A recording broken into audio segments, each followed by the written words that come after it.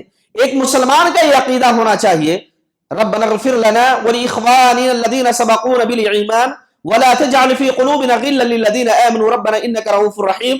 سورۃ الحشر کے اندر رب العالمین نے ایک کلمہ سکھلایا کہ انسان جو وفات پا چکے ہیں ان کے بارے میں کلمہ خیر کہے، لیکن جب انسان اپنے منمانی کرنے پر آ جاتا ہے تو فرعون جو انا ربکم الاعلی کا دعویٰ کرتا تھا اسے اتنا لعنت نہیں بھیجتا جتنا یزید کے اوپر بھیجتا ہے، جبکہ ان سے پہلے علی رضی اللہ تعالیٰ عنہ جو ان سے زیادہ افضل تھے انہیں شہید کیا گیا، ان کے اوپر یہ لعنت نہیں بھیجتے۔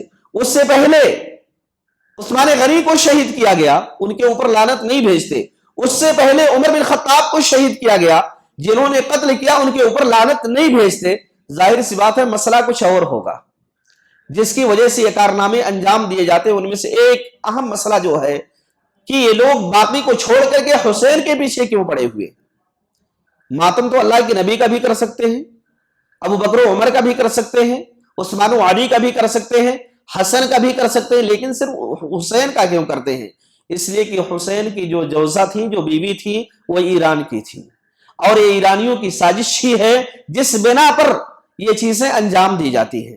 مسلمان اس سازش کو سمجھنے سے قاصر ہیں، جس وجہ سے یہ چیزیں کہتے ہیں اور طرح طرح کی یزید پلید اور گندے القابات سے نوازتے ہیں جو کسی بھی مسلمان کے لیے جائز نہیں ہے۔ کم سے کم اگر ہم چاہتے ہیں تو ہم اپنی زبان کو شر سے خالی رکھیں، اپنی زبان کے اندر یہ کلمات نہ استعمال کریں جو کسی ایک شخص کے لیے تکلیف دہ ثابت ہو، کیونکہ وہ بالاتفاق مسلمانوں کے خلیفہ تھے اور صحابہ کرام ان کے پیچھے نماز پڑھتے رہے، تابعین نماز پڑھتے رہے، محدثین نماز پڑھتے رہے۔ اگر وہ بندہ کافر تھا تو پھر یہ لوگ نماز نہیں پڑھتے۔ اگر وہ بندہ کافر تھا تو ایسی صورت میں انہیں لشکر کا امیر نہیں بنایا جاتا جس لشکر کے جنت میں جانے کی بشارت دی گئی۔ اگر وہ بندہ کافر تھا تو اس لشکر کا امیر انہیں کبھی نہیں بنایا جاتا جس لشکر کے مغفرت کی بشارت اللہ کے نبی علیہ السلام نے دی ہے، جس کا مطلب یہ ہوتا ہے کہ حقائق کچھ اور ہیں، بیان کچھ اور کیا جاتا ہے، کسی اور کو نیچا دکھانے کے لیے نیچا دکھانے کی کوشش نہ کرے بلکہ حقیقت کو معلوم کرنے کی کوشش کرے تو انشاءاللہ العزیز خیر ہوگا۔ اور ہم میں سے ہر ایک کو صحابہ کرام کے بارے میں جو موقف اختیار کرنا اور جو اس خلافت کے بارے میں موقف اختیار کرنا ہے وہ یہ ہے کہ یہ معصوم نہیں تھے، غلطیاں ہوتی ہیں، انسان ہیں، ممکن ہے ہماری نگاہ میں وہ غلط ہوں، لیکن وہ مصلحت کے تحت کوئی اور راستہ اختیار کیے جس کے اندر وہ اپنے آپ کو حق بجانب سمجھتے ہو۔ مثال کے طور پہ ایک بندہ اجتہاد کرتا ہے، اس کا اجتہاد غلط بھی ہو سکتا ہے، صحیح بھی ہو سکتا ہے۔ اگر اس کا اجتہاد غلط ہوا تو اسے ایک اجر ملتا ہے، اور اگر اس کا اجتہاد صحیح ہوا تو اسے ڈبل اجر ملتا ہے۔ یہ چیز ہوتی ہے۔ عمر بن خطاب رضی اللہ تعالیٰ عنہ عمار بن یاسر رضی اللہ تعالیٰ عنہ کے ساتھ سفر میں ہے، اتفاق سے دونوں کو احتلام ہو جاتا ہے۔ اب کیا کریں، مسئلہ کیا ہونا چاہیے؟ عمر بن خطاب رضی اللہ تعالیٰ عنہ نے تیمم کیا، نماز پڑھ لی، اور عمار بن یاسر رضی اللہ تعالیٰ عنہ زمین پر لوٹ پوٹ کرنے لگے کہ یہی غسل ہے. تو یہ انہوں نے اپنے اپنے حساب سے مسئلے کو اخذ کیا، کیونکہ اللہ کے نبی صلی اللہ علیہ وسلم نے اس وقت اس بارے میں کچھ بیان نہیں کیا تھا، جس وجہ سے اگر وہ ثواب پہ ہیں تو انہیں اجر ملتا ہے، اور اگر وہ ثواب پہ نہیں ہے تو پھر بھی انہیں اجر اللہ رب العالمین کی طرف سے عطا ہوتا ہے. جیسے خندق کے موقع پر اللہ کے نبی صلی اللہ علیہ وسلم نے فرمایا کہ بنو قریظہ میں خندق یا احزاب کے موقع پر اللہ کے نبی نے فرمایا کہ عشر کی نماز وہاں پڑھنا. کچھ صحابہ کرام راستے میں نماز پڑھنے لگے اور کچھ نے کہا کہ ہم وہی نماز پڑھیں گے کیونکہ اللہ کے نبی صلی اللہ علیہ وسلم نے وہی جانے کا پیغام دیا ہے. تو جو صحابہ کرام راستے میں نماز پڑھے انہوں نے کہا کہ اللہ کے نبی کا مقصد یہ تھا کہ ہم جلدی سے وہاں پہنچ جائے، اور جو صحابہ کرام نماز نہیں پڑھے انہوں نے کہا اللہ کے نبی نے کہا ہے کہ وہیں پر جا کر کے نماز پڑھنا، اس لیے وہ راستے میں نماز نہیں پڑھے. تو یہ چیزیں ہوتی ہیں. ایک چیز ہوتی ہے کبھی اس کے اندر بندہ ثواب پہ ہوتا ہے، کبھی اس کے اندر بندہ خطا پہ ہوتا ہے، لیکن ہر ایک انسان ہے، انسان سے غلطیاں ہوتی ہیں. غلطیاں ہونے کے بعد انہوں نے اس کے بارے میں کیا کیا، ہمیں اسے جاننے کی ضرورت ہوتی ہے. اور پھر اگر ہم نہیں جانتے پھر بھی ہمیں ان کے بارے میں اپنی زبان کو برے کلمات سے آلودہ نہیں کرنا چاہیے، بلکہ خیر کے کلمات اور حسن ظن ہی رکھنا چاہیے. رب العالمین مجھے اور آپ کو اور تمام مسلمانوں کو کتاب و سنت کے مطابق اعمال کو انجام دینے کی توفیق عطا فرمائے، اور جو لوگ وفات پا چکے ہیں ان کے بارے میں کلمہ خیر کہنے کی توفیق عطا فرمائے. خاص طور سے حسن، حسین اور یزید کے بارے میں جو لوگوں کے درمیان غلط فہمیاں ہیں، اللہ رب العالمین اس بارے میں ہمیں سچے راستے کو اختیار کرنے کی توفیق عطا فرمائے. آمین. وآخر دعوانا ان الحمدللہ رب العالمین. ایک سوال تھا، وہ حسین حسین رضی اللہ تعالیٰ عنہ کو نبی اکرم صلی اللہ علیہ وسلم بچپن ہی میں جو ہے یہ شہادت پانے والے بتایا پیشن کو یہ سنا ہے، وہ بھی ہے صحیح ہے غلط ہے؟ حدیث ہے. حسن اور حسین رضی اللہ تعالیٰ عنہما کے بارے میں جو اللہ کے نبی صلی اللہ علیہ وسلم نے پیغام دیا وہ یہ ہے کہ ایک چیز کہ جنت میں نوجوانوں کے سردار ہوں گے. دوسری چیز حسین رضی اللہ تعالیٰ عنہ کو اللہ کے نبی صلی اللہ علیہ وسلم ممبر پر اپنے بازو میں رکھ کر کے یہ پیغام دیا کہ یہ مسلمانوں کی دو جماعت ہوگی، اس کے درمیان صلح کرائیں گے. یہ چیز اللہ کے نبی صلی اللہ علیہ وسلم نے بیان فرمائی، اور یہ چیز رونما ہو کر کے رہی کہ وہ دو مسلمانوں کی جماعت کے اندر صلح کرائے. اب اس کے بعد کیا آیا اللہ کے نبی صلی اللہ علیہ وسلم نے ان کے بارے میں شہادت کی بشارت دی یا نہیں، اس کے بارے میں مجھے علم نہیں ہے.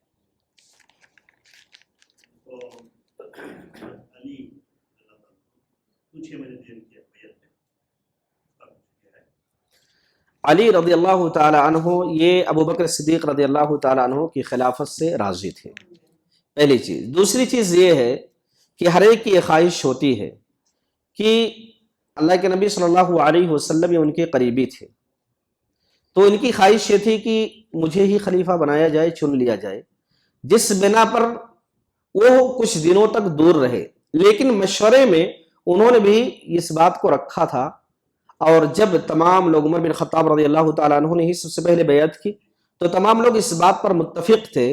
اور اگر کبھی کوئی ایک دو شخص کسی چیز سے انکاری ہو جائیں تو اسے اجماع ہی شمار کیا جاتا ہے کہ تمام صحابہ کرام متفق ہیں. علی رضی اللہ تعالیٰ عنہ اگر متفق نہیں ہوتے تو لوگوں سے کہتے پھرتے، لیکن انہوں نے کسی سے نہیں کہا، بلکہ مسجد کے اندر لوگوں کے سامنے انہوں نے بیعت کی، اور یہ تجدید بیعت تھی. اور یہ طریقہ ہوا کہ جس کے بارے میں کوئی غلط فہمی ہو تو خفیہ طور پہ بیعت نہ کرے، بلکہ واضح طور پہ اعلانیہ طور پہ کرے. جیسے صدقہ دینا ہوتا ہے، خفیہ طور پہ دینا افضل ہے، کبھی کبھی ظاہری طور پہ دینا یہ افضل ہوتا ہے تاکہ لوگوں کو اس کا علم ہو جائے. تو ایسے ہی غزوہ تبوک کے موقع پر ہوا کہ اعلانیہ طور پہ لوگوں نے خرچ کیے، کیونکہ وہاں پر اعلانیہ طور پہ دینا یہ ضروری تھا. ایسے ہی جب یہ بیعت تھی تو ان کے بارے میں طرح طرح کے گمان تھے، جس بنا پر انہوں نے اعلانیہ طور پہ مسجد کے اندر لوگوں کے سامنے اس کام کو انجام دیا، تاکہ لوگوں کو یہ شبہ نہ رہے کہ میں ان کی خلافت کو تسلیم نہیں کر رہا ہوں. کبھی کوئی مجبوری ہوتی ہے کہ انسان ظاہری طور پہ بیعت نہیں کیا لیکن باطنی طور پہ اس سے راضی ہوتا ہے. ایک ہوتی ہے رسم اور ایک ہوتی ہے دل سے تسلیم کرنا.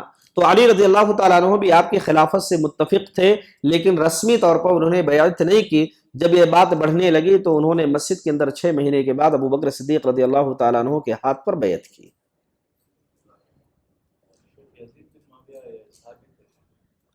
یزید بن معاویہ یہ 26 ہجری میں پیدا ہوئے اور ہمارے نبی کی وفات کب ہوئی؟ 11 ہجری میں ربیع الاول کے مہینے میں. یہ تابعی ہیں، صحابی نہیں ہیں، کیونکہ آپ کی وفات اللہ کے نبی صلی اللہ علیہ وسلم کی وفات 11 ہجری میں ہوتی ہے اور یہ پیدا 26 ہجری میں ہوتے ہیں. کتنے سال کا فرق ہے؟ ہاں، اس لیے صحابی نہیں ہے، ورنہ بیان میں بھی رضی اللہ عنہ آیا ہوتا، اس بنا پر رضی اللہ عنہ نہیں آیا. اور یہ 64 ہجری میں وفات پاتے ہیں.